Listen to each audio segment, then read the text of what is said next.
नमस्कार. पतंजली यांच्या योगसूत्र या ग्रंथामध्ये जे 8 योग सांगितलेले आहेत, त्यातला दुसरा योग म्हणजे नियम होय. नियम 5 प्रकारचे आहेत. शौच, संतोष, तप, स्वाध्याय आणि ईश्वर प्रणिधान. तर शौच म्हणजे काय? तर सामान्यतः शरीराची शुद्धी आणि मनाची शुद्धी करणे म्हणजेच शौच होय. हा जो शौच आहे, तो पहिला नियम पतंजलींनी सांगितलेला आहे. दुसरा जो नियम आहे, तो संतोष आहे. संतोष म्हणजे संतुष्ट. आपण इंद्रियाच्या माध्यमातून अर्थात इंद्रिय 2 प्रकारचे आहेत, कर्मेंद्रिय आणि ज्ञानेंद्रिय.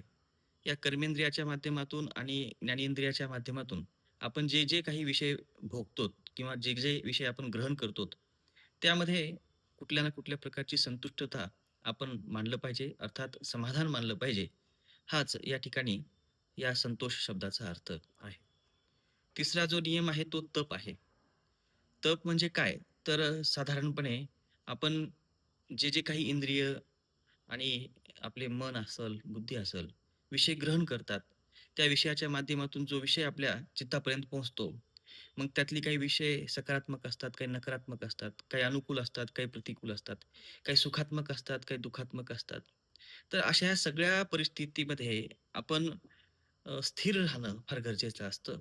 अर्थात काय तर जे काही दुःखात्मक विषय आहेत, जे काही प्रतिकूल विषय आहेत, त्याच्यामध्ये आपण संयम ठेवून आपलं जे धैर्य आहे, ते टिकवून ठेवणं म्हणजेच काय आहे तर तप आहे. आता हा जो चौथा नियम पतंजलीने सांगितलाय, तो कोणता आहे? तर तो स्वाध्याय आहे. तर स्वाध्याय म्हणजे काय? तर अभ्यास करणे. परंतु कशाचा अभ्यास करायचा आहे? तर त्यासाठी आपलं ध्येय काय आहे हे लक्षात घेतलं पाहिजे. आपल्याला समाधी अवस्थेपर्यंत जायचं आहे. आपल्या चित्तापासून आपल्याला वृत्तींना दूर करायचं आहे. चित्ताच्या मूळ अवस्थेत त्याला पोहोचवायचं आहे. हे आपलं जर ध्येय असेल, तर हे ध्येय प्राप्त करण्यासाठी आपल्याला चित्त म्हणजे काय? त्याचा अभ्यास करावा लागेल. चित्ताच्या वृत्ती कोणत्या आहेत? त्याचा अभ्यास करावा लागेल. क्लेश कोणते आहेत? त्याचा अभ्यास करावा लागेल. शरीर, मन, बुद्धी आणि ह्या सगळ्यांच्या पलीकडे जाऊन जे 25-26 तत्व सांगितलेले आहेत, त्या सगळ्या तत्वांचा सुद्धा अभ्यास करावा लागेल.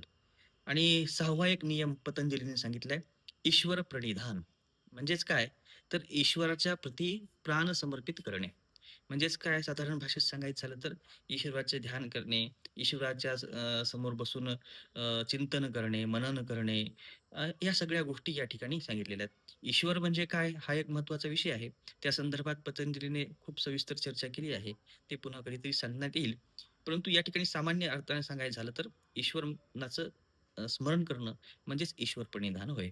हे 5 नियम आपण जर अंगीकारले, तर निश्चितच आपण समाधी अवस्थेपर्यंत पोहोचू शकतो, असा विश्वास महर्षी पतंजली यांनी त्यांच्या योगसूत्र या ग्रंथातून व्यक्त केलेला आहे.